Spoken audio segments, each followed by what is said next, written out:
Adam and Eve, a garden and a tree, a serpent and an apple. A story of paradise found and later lost. It is a story I suspect most of us could tell with some ease. In fact, so familiar is this foundational myth that I've already shared 2 readings of it with you that refer back to this ancient story from Genesis without my needing to mention the original source at all. Whatever our religious background, this story has impacted so much of our thinking in the Western world. Its images adorn great works of art and has shown up in advertisements on television.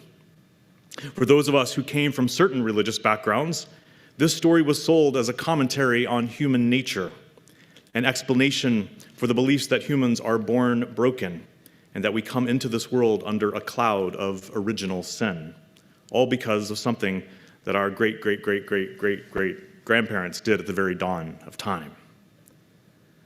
But to know this story is to know the consequences that came with eating that apple, with disobeying God's command to steer clear of a certain tree, a tree that promised to give an irreversible knowledge of good and evil, concepts Adam and Eve had never had to contend with in their cushy life back in the Garden of Eden. But the apple was eaten and the damage was done.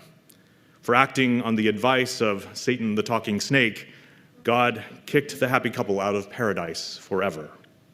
It hardly seems fair.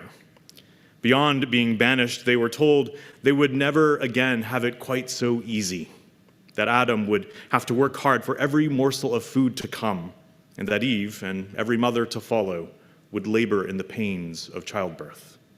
With one bitter bite, paradise was lost. But as Rabbi Kushner says, the story of the Garden of Eden is a tale, not so much of paradise lost, but of paradise outgrown, not of original sin, but of the birth of conscience. Adam and Eve, he said, eating the fruit of the tree of the knowledge of good and evil is a mythical description of how the first human beings left behind their primitive existence and entered the very problematic world of being human. And that, of course, is the one and only world that we humans have ever known, the persistent power of some mythic Eden notwithstanding. And in this world, we must often wrestle with what is right and what is wrong, and struggle with the consequences of bad choices and wrong-headed decisions and words that we dearly wish we could somehow take back. And maybe that's why this story endures as it does, because it speaks to our human capacity to sometimes squander the gifts of life, be it by accident or by design. But this ancient story speaks too of picking up the pieces when our paradise falls apart and moving on in the best ways we know how. What we make of our time on this good green earth depends to a great degree on how we look at it, on the frame that we construct around the experience of our lives. Now, this isn't a call to deny anything, but to put it all in perspective, to accept the fact that little in life is all bad and all good, even though it can be so tempting at times to see it just that way. And it can be so easy to let a mistake, like, say, eating a forbidden fruit, define everything to color our view of others or even ourselves. In some respects, that's what's happened to this ancient story of Adam and Eve. As Rabbi Kushner points out, Jews have always regarded sin as a deed, as something one sometimes does, and seen human beings as capable of atoning for their sins through repentance, by expressing true sorrow and a willingness to turn to better ways. But for Christians, sin somewhere along the way became not a deed, but a condition, an ineradicable stain on the human soul. Now, I suspect, actually I know, that this idea rubs many of us the wrong way theologically. Indeed, much of our history as Unitarian Universalists has involved rejecting and overcoming this very doctrine of original sin, affirming instead the Jewish notion that regards humans not as fundamentally flawed, but as ultimately good, even if prone to make mistakes and having very bad behavior from time to time. You may well have heard from me and others the famous 19th century quip that Universalists thought God was too good to damn them, and that Unitarians thought themselves too good to be damned. Our Universalist ancestors couldn't imagine that a loving creator could or would despise or discard anything made in God's own image. And our Unitarian forebears, who did indeed sometimes have a very high opinion of themselves, simply couldn't entertain the thought that they might in any way be damaged goods that could so easily be discarded. So in many respects, we in our tradition have been renovating the notion of paradise for a very long time. Over 400 years ago, John Milton, the poet and prototypical Unitarian, wrote Paradise Lost, the epic retelling of the story of Adam and Eve, a version of that story that, for better and for worse, has significantly shaped Protestantism and the Western world for centuries. My favorite example of these distortions in relating to this point is the infamous story of the apple itself, or the allusion to the apple itself. No matter how close one's reading of the book of Genesis, no matter how strong one's command of the original Hebrew, the word apple never actually appears in the biblical text. It was instead an image largely popularized by Milton himself. In shaping the ancient Hebrew story into an epic Christian narrative, he built on St. Augustine's notion of the fall as the defining sinful act that cast humanity out of paradise, never again to return except through the saving sacrifice of the Christ figure. It's quite a story, but it is not the story that was originally told. What I most hope you will remember out of all of this is that the story and the meaning of this story has changed over time, and that it can be changed even still. As the poet said at the end of the reading I shared earlier, we do indeed desperately need a new myth. But I've come not to preach to you so much about sin this morning, original or otherwise, but to speak of paradise lost and paradise found, of paradise not as a myth, but as the very ground on which we live and move and have our being. It's an admittedly weird word, paradise. It conjures images of a fantastical place of rest and relaxation, perhaps with Hawaiian shirts and grass skirts and fussy beverages served in pineapples with tiny umbrellas tucked in for good measure. A quick Google search for images of paradise turns up millions of photos of places that don't look much like anything where we live. Instead, there are lots of palm trees and sandy beaches and endless blue skies. There's no snow and no subway stalled for track repairs, no shaky stock market, no convergence of nasty viruses, and certainly no impending labor strikes. But there are usually in these photos, I might add, no humans to be found. No people with all of our problems and our pains, our scruples and our shortcomings. In other words, there is little about these images that actually seems to be real.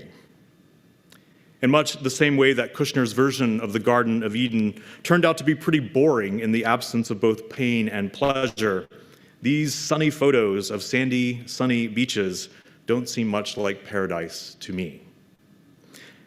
Now, it's not that I don't long to be in such a beautiful, balmy place come mid-February. It's just that I don't want to have to leave my life behind to find paradise. I want to find my paradise, and I want you to find yours in the here and now. The fun and fabulous writer Annie Lamott tells the story of going to the beach and building a sandcastle with her son Sam to celebrate his 8th birthday. They had spent a wonderful afternoon together building a giant altar of sand, and then later in the day, Annie told Sam, "We have to go. The party is going to start in an hour." "No," he wailed. "We can't. What about our creation? We can't just leave it here. We have to stay and protect it. We've worked so hard on it, and the waves will come and wash it away." "Honey," she said, "it was never meant to be permanent. You must have known that the tide would come back in." He thought about this for a minute and then said, "I'm going to kick it all over then." "And I hate you," he said for spite. "And I hate everything," as he stormed off. Some of you have lived this story before. And he goes on, I didn't say anything. He walked away from me and the altar, world-weary, shuffling with dejection, head down. Sam, I wanted to explain. Making the altar was a way to celebrate, to honor your birthday. The fact that it is going to wash away only heightens how wonderful our making of it was in the first place. The altar did not hold as much spirit as our making it did. It's like we made it, we love it, oops, and then it's gone. But the best part is still here. The best part still remains. I suspect in our own way, in our own time, we have all been Sam. We've all built sandcastles we hoped would last forever. We have carved out a bit of paradise for ourselves, only to see the tides of life crash in on the shore and wash away bits of our hopes and dreams. But paradise is about perspective. It's about the frame we put around the story and how we choose to see the life that we are living. It's like the wise man who was once asked by a student from the village, "Master, where is our paradise?" And the old man raised his arms, gesturing to the sky, and said, This is our paradise." Not at all sure what the wise man meant, the student asked again, saying, "Master, where is our paradise?" And this time the sage took the student's hand in his and said, "This." And still confused, the student asked once more, "Where is our paradise?" And the wise old man stooped down to scoop up a handful of sand, letting it sift through his fingers, and he simply said, "This." It is the life lesson that little Sam needed to learn, standing there on the shore, as the waves threatened to wash away his bit of paradise. That his happiness was not to be found in the sand, or even in what he had built with it, but rather in paying attention to the joy of the present moment, surrounded there on the shore by the pounding surf and his mother's love. It may be a lesson we all need to learn and relearn from time to time, that this is our paradise, this present, precious moment. And we are called to make of it what we will, for it will not last forever. I leave you with one last reflection, and that is this. The word Adam in Hebrew is not merely a proper name. It is also the word for the ground, for the soil, for the dirt. And it can be translated to mean everyone, every being, or quite literally, earthling. There's a similar etymology in English of human, humanitarian, humility, humble, humus. When Adam and Eve are sent out of the Garden of Eden, when God tells Adam that he will eat only by the sweat of his brow until he returns to the earth from which he was made, he adds these famous words, "For thou art dust, and unto dust thou shalt return." Dust to dust, ashes to ashes, human to humus, and sandcastles to sand. Dearly beloved, we are of this earth, not apart from it. We are of stardust made. The atoms that give glorious shape to our bodies give shape to every other thing. So we need not go off searching for some distant paradise when it is all around us and within us too. So let us behold the miracle of our own being, and let us live to call it good. Amen.